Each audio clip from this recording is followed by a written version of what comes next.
The Great Gallardo's Books. The Great Gallardo's Books. Focus question. How does Miguel find out that reading can be an adventure? One boring Saturday. Raindrops splattered the asphalt like a million exploding firecrackers. Miguel lined up toothpicks in the shape of a rocket ship on the counter. Working at his family's sandwich shop was not Miguel's idea of an exciting Saturday afternoon. Neither was doing homework. He had an essay due on Monday, and of course, he hadn't even started. It's slow now, Miguel's mom said. Go start your essay. It's too hard. Miguel munched the last pickle from the jar. I can't write an essay about reading is an adventure. That doesn't sound so bad, Miguel's mom said. It does to me. Peel these. She slid a book of cucumber over to him. Or start your essay. Not much of a choice, Miguel thought. Fine, I'll do the essay. He dragged himself to the back room and plopped down on a box. He stared at the lines on his paper. His mind was empty like the pickle jar. How could reading be an adventure? The loaf. A tall red ladder stood along the wall, and Miguel wandered over to it. Miguel's mom used the ladder to reach the high boxes in the storage room. The leather was so old that strips of red paint peeled off the wooden rug. Miguel put his foot on the first rug and looked up. A loft he'd never noticed. Miguel talked himself quickly up the ladder. Crack! The topmost rung snapped. Miguel began to slide. His heart raced. Red paint chips fluttered down onto his hair like confetti. Miguel caught his foot on a rung and pushed off hard, leaping up into the loft. He made it. Miguel found dusty boxes stacked to the ceiling, old magazines and newspapers littering the ground, and a saging purple crutch. Old posters plastered the walls, posters that, even in their faded condition, screamed with color and interesting designs. One read, The Great Gallardo.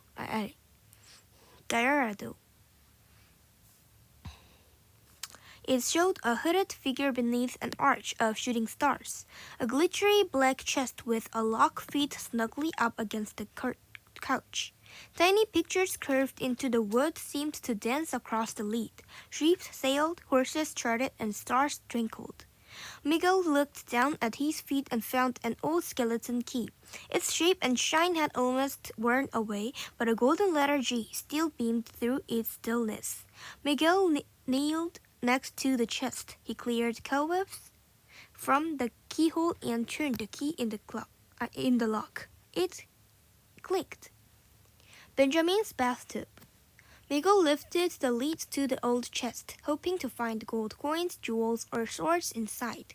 He peeked inside, and his heart sank. The chest was full not with treasure, but with books. Who would keep old books in such a cool trunk? He asked himself, picking up a thick black book with fancy lettering, The Story of Benjamin Franklin. He muttered, a boring biography. He tried to put the book back, but for some reason he felt he had to open it. He focused on the words. Chapter 8, Benjamin's Bathtub, when his mom's voice distracted him. Miguel, what are you doing? He called out from the diner's front counter. Reading. Really? His mom asked. Yeah, really. He glanced back down at the words, during the American Revolution, but they became strangely fudgy and danced around on the page. Asked Benjamin to Franklin France, was to Congress go by. Miguel squeezed his eyes shut. His balance shifted as if the floor moved beneath him. Salty air struck his eyes and tingled his tongue. Miguel no longer smelled the dusty old loaf. I'm an old man of 70, a man's voice called out, on a perilous journey to France. Miguel opened his eyes to find himself aboard a ship on the ocean, sitting on a wooden lid that covered a bathtub. On one end of the lid was opened and other popped an old man's head. Temple, my grandson, America shall be free. The man looked directly at Miguel. An image of a face on an old half-dollar that he had gotten from his own grandpa flashed before Miguel. This was Benjamin Franklin. Miguel had been transported into the biography he had flipped open, and now Ben Franklin thought Miguel was his grandson Temple. I do wish I were in fair health like you, Ben said. Then I could make my daily swim at sea. Now I must report to see these baths to Susie and aching joints. Miguel tried not to giggle. Biographies could reveal intimate details about a person. Miguel remembered learning that Ben Franklin traveled to France to ask for help in America's fight against the British. He couldn't imagine that Franklin actually brought along a bathtub. I have so many questions, Miguel started, but before he could finish, Ben Franklin's face blurred. Miguel shut his eyes and held his breath. The dusty smell of the loft once again tickled his nose. He was back. Under the cowboy's hat, Miguel shut the biography and put it back in the chest. How could that have happened? He thought. Maybe reading biographies isn't so boring after all. A leather-bound book titled Reading Roundup sat in the row next to the Ben Franklin biography. Must be a western, Miguel said, looking at the cowboys on the cover. He opened the book and read. Just as Miguel turned the page to chapter 5, under the cowboy's hat, the words flipped upside down and backward. Miguel covered his eyes with his hands. A strong wind that blew against his cheeks brought him the smell of sweet sagebrush and stinky cow manure. Miguel was on the prairie, surrounded by a dozen cowboys and hundreds of longhorn cattle. Lasso those horns, a cowboy shouted at him from behind. A rope trembled in Miguel's hands as he realized he'd become a cowboy in the Old West. Before Miguel could take a breath, the cowboy slipped out his rope, flew past Miguel, lassoed the bull's horns, and circled his stallion around the tree. Miguel started in awe. Cowboy Max, one of the other cowhands shouted. It's still as quick as lightning. Get a move on, Greenie, Cowboy Max said, nodding his head toward Miguel. Miguel remembered that cowhands in the Old West drove longhorn cattle up trails from Texas to Kansas. Being called a Greenie must mean that he didn't know what he was doing. Boy, are they right? He thought. Back at camp, the smell of coffee and smoked meat hung in the air. Miguel watched the man sitting near the fire playing poker and telling stories. Cowboy Max removed his black hat and out fell a long gray braid tied with a red ribbon. Miguel's mouth dropped. Cowboy Max was a lady. He smiled at Miguel.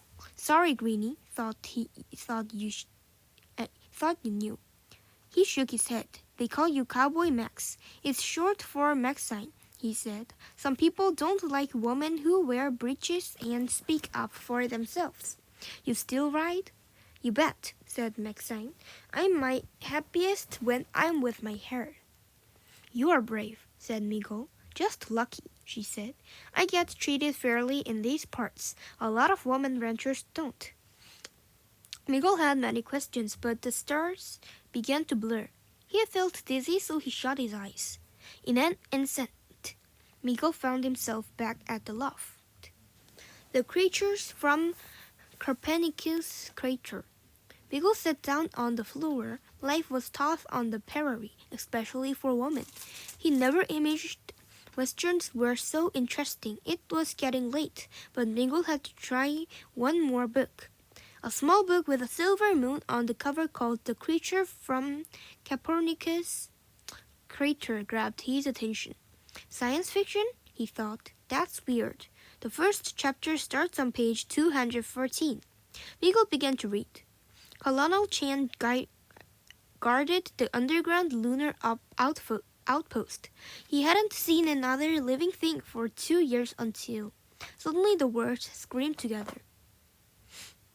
A dangerous and mysterious creature appeared near the crater. Miguel shivered and closed his eyes. The air spinning into the nostrils smelled artificial, like the air at the hospital. Computers began. Computers beeped in the distance. Miguel opened his eyes to find himself in an underground laboratory. Countertops were jammed with high-tech equipment, cameras, scanners, and other strange contraptions.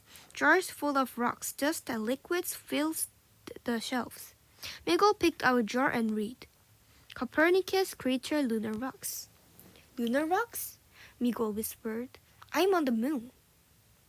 Miguel raced out the left door and through long silent corridors, hoping to find a view of the moon. He followed the red light that dotted the floor. He pushed open a door that read exit room. Something beeped in the pocket of his jumpsuit. Miguel pulled out a radio communicator. Colonel Chan, a woman said, this is mission control. Miguel pressed the red button and tried to sound official. This is Colonel Chan. This is Colonel Lundy, she said. We need you to get outside now and investigate some strange activity near the crater. Miguel gulped. Being on the moon alone would be terrifying. Get out there now and report back what you find, Colonel Lundy said. I can't do it, he told himself as he tried to figure out how to work the spacesuit. After all, I'm an astronaut now. He put on his helmet and naged the door and stepped out onto the moon. The sky was deep dark. Miguel stepped forward and hopped into the air. Lunar gravity made him as light as a feather. I must weigh less than 20 pounds, he thought. He leaped and jumped across the silvery gray hills, leaving boot marks in the dust. He looked up and stopped dead in his tracks. There in the sky hung a crescent-shaped earth. The Miguel sensed a dark shape moving toward him. He turned and something struck him from behind, sending him sailing through the air like a helium balloon that had been cut free. He couldn't stop. Miguel floated past the tower, clung to the side, and came down to the ground. There, Miguel came face to face with the ugliest creature he'd ever seen. Glowing, laser-like eyes glowed from the fleshy face of a creature almost as white as the moon. Miguel threw his body forward, hope skipping out of these as fast as he could. Red laser eye shots whizzed past Miguel. He longed for the lunar outpost in a panic. His breath fogged his visor. He tripped on a rock and tumbled forward, doing a complete somersault in the air. The creature groaned. Its gooey arms almost opened him. Miguel tapped all the buttons on the door panel, finally opening the door. He slipped through just in time. As Miguel stumbled in, they accidentally activated his radio communicator. Mission control. Something tried to kill me, Miguel gasped. But before anyone could answer, the exit room walls blurred. Miguel closed his eyes and was happy to feel the soft, warm couch beneath him. Great-Grandpa George. Miguel slumped over onto the chest. Science fiction was terrifying and thrilling all at the same time, he thought. The shop would be closed soon, and Miguel knew that after his mom locked the doors, she would ask to see his essay. He put the books back, leaving the key in the lock. When he got down from the loft, Miguel picked up his pencil. It felt good in his hand. Ideas were fresh in his mind, so Miguel's words flowed easily like pouring syrup on pancakes. Miguel finished his outline and read it to his mom. Not bad for someone who thinks reading is boring, she said. I found some stuff on the log back there. Your great-grandpa's stuff? His mom said. Great-Grandpa George? Yes, he was a magician called the Great Gallardo. Really? He performed all over the world, she said, and he ran his magic shop right here. Why didn't you tell me? Maybe I was waiting for the right time. Miguel's mom winked. You know the most magical thing about him? Miguel's head raised. What? He loved to read more than anything else. Miguel smiled. His mom smiled back. Thanks to the Great Gallardo's books. Maybe Miguel did too. He couldn't wait to find some more